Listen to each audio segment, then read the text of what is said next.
Good morning, welcome back to the channel. That was a great night in my little spot here by the semi-beach. Super sandy, so the only challenge now is getting out. I've got about a 45-minute drive to get to where I'm gonna start a nice little hike. I'm gonna go try and find a food store, get a few things, and after the hike we'll continue on down. My package that was supposed to be delivered yesterday did not arrive. I should be there today, so I'm hoping the package is there as well, otherwise I'm hanging around for nothing, which would really suck. Looks like we've got a nice day. There's no rain in the forecast for the next few days, but 3 or 4 days from now it looks like steady rain. Hopefully I'm in a different weather system by then, or that pattern breaks up. Otherwise, the only challenge left is seeing how I make it out of this deep sand trap. Got about 100 meters of super sandy stuff, and with the bike being so heavy, I don't want to get bogged down. Yesterday with no weight I almost got bogged down.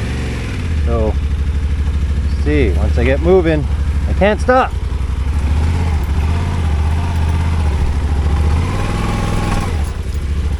I stopped, especially down on the hill.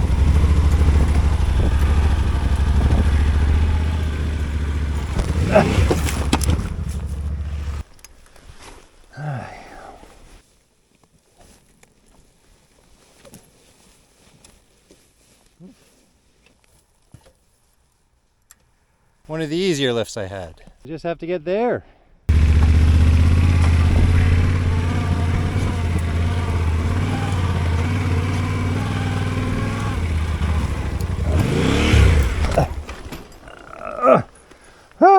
So chicken, and I give up. I did it. Only dropped it once.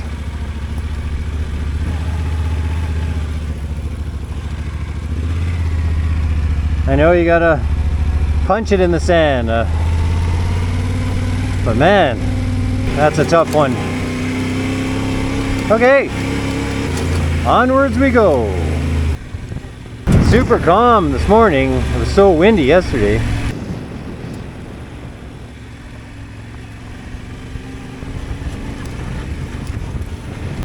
Just stopped to get a few snacks. The market didn't really have much, so hopefully down the road I'll find some sort of local bakery or something. 40 kilometers to get to the hike. Yeah, that's a church that's turned into a hostel. Nice.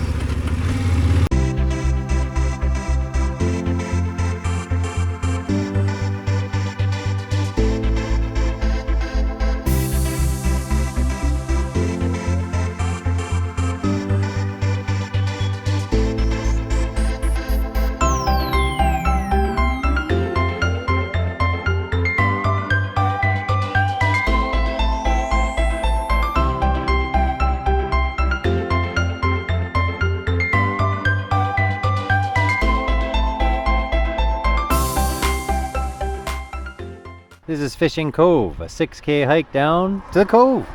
I drove back and forth looking for this spot, but couldn't really find it. Must not be an official parking lot, I guess. Because that side's only 3K. Sure, it wouldn't be too steep. Oh, it's just so steep. I'm not gonna like this on the way back. I'm supposed to get the hard work done early. This will be a rare hike that I do that will take me longer to get back than to get to my destination.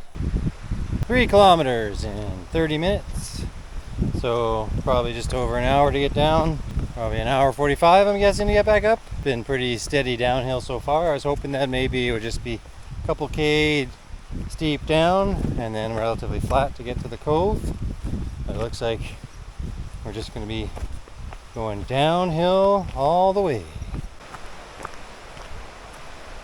Unfortunately the river doesn't start till like 2 kilometers in. I was hoping that I could jump in after the end of my grueling uphill. There'll be no point, the steepest part is at the end, so if I jumped in early, just get all sweaty again. Well, this will give me a taste of what I'm in for on the way back. Between kilometers 4 and 5 right now. And we're climbing after going all that down, which means I'll be going back down again and have even more of a climb to get out from the cove. That's where I started, across that valley and on the top of that ridge. Okay, I'm finally level with the river. With any luck, the last little bit will just be this flat section and pop out at the cove. Well, they said it was 6K. I was hoping it might be just under, but obviously it's just over 6K. Because I can hear the ocean now, so it should be popping out pretty quick. An hour and 15 minutes to get down to Fisherman's Cove. Looks like a nice little spot. Watch out for poison ivy. I'm just gonna hang out for a little bit, have a snack, and prepare myself for the grueling climb out.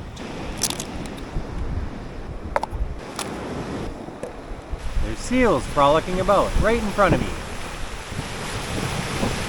One last look at Fisher's Cove. And let's start the long, grueling climb out. Alright, 4K done in just under 30 minutes. 1/3 of the way there. Alright, halfway in 40 minutes, I think. Not bad timing. That 3K wasn't as bad as I thought. I think the last few K is going to be the worst. Alright, last kilometer. It's taken me an hour and 10 to do the 5K. Maximum 20 minutes, probably not even. Went a lot quicker than I thought, and not as steep and bad as I thought either. So it always seems like when you're going down, it's going to be brutal coming back. But it's actually been pretty straightforward. There's even some flat sections. Right at the end, there's a few steep sections I came down, but they're pretty short. So overall, well worth it for Fisher's Cove. And I'm back. That last kilometer was certainly the steepest and hardest, but still not bad at all overall. Just under an hour and a half coming back, so just a little bit longer coming back than going, which I'm really surprised about. Seemed like it was a lot steeper when I was going down, so. Alright, just gonna change, and then we'll start motoring down the road. I don't have any cell service here, so I gotta find a signal so I can see if my package has arrived. That was supposed to arrive yesterday. Alright, I've mapped out just over 100K down the coast, and that will take me to not far off to where the post office is, where my package is supposed to be delivered. So I'm sure I'll get connectivity sometime in the next little bit, and I can check. I'm not holding out high hopes though.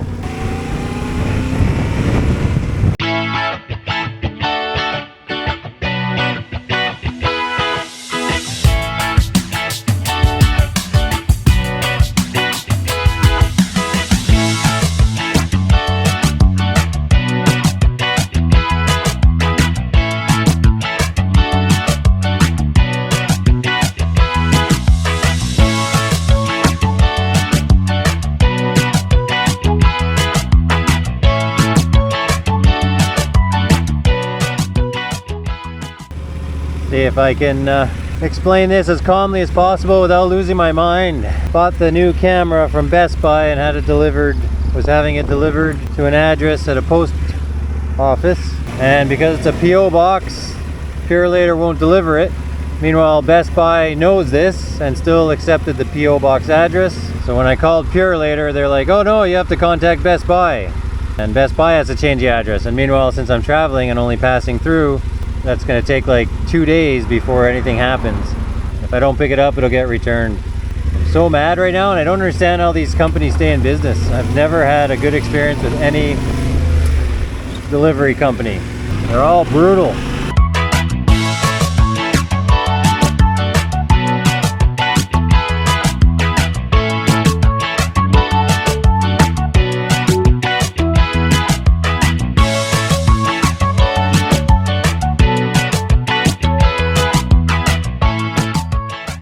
That's it for the Cabot Trail. We'll be crossing over back onto the mainland from North Sydney Island fairly quickly. And then I've got about 100K to where I'm going to look for a camp spot. Just have to make a food stop, and hopefully we'll be having a nice place to camp in a little over an hour. Okay, after my islands visits, Newfoundland and North Sydney, I'm heading back to mainland North America.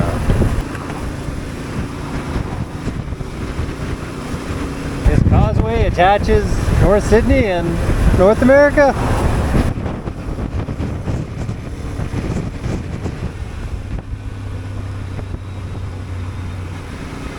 Okay, I think I found my spot. iOverlander told me about this little location. There's even a picnic table. Got a nice view of the water. There's even a big pile of firewood. So I might have a fire again. Me and the crickets, hopefully, and no one else. Gonna get myself squared away, and I think tonight I'm gonna be using one of my emergency packs, just because I've been carrying it around forever and I don't think I'll need it. I'm gonna have to be careful where I sit up. There's all these butterflies. Soon to be butterflies anyways. They're all over my camp spot. This is a different style, so we'll see if this one works. Last time I tried it, it didn't work at all. I'm supposed to pour water in up to the heater's line and then act quickly. And now what am I supposed to do? Pictures. Lie bag with top tilted slightly upwards. Fold top forward to lock in heat. It's not getting hot quickly or carefully. I'm gonna have to do it the old school way with my stove. This would really suck in the apocalypse. You'd be eating cold stew. All right, the old fashioned way.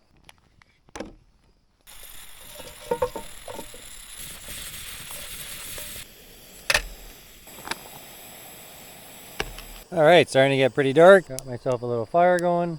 It's almost heated up. Even though the heating pads are expired and the meal's expired, I'll let you know if I end up really dying in the middle of the night. Well, I guess if I really died, you wouldn't know, but if I achily stomach die, I'll let you know in the morning. Thanks for watching, guys. Be sure to like and subscribe.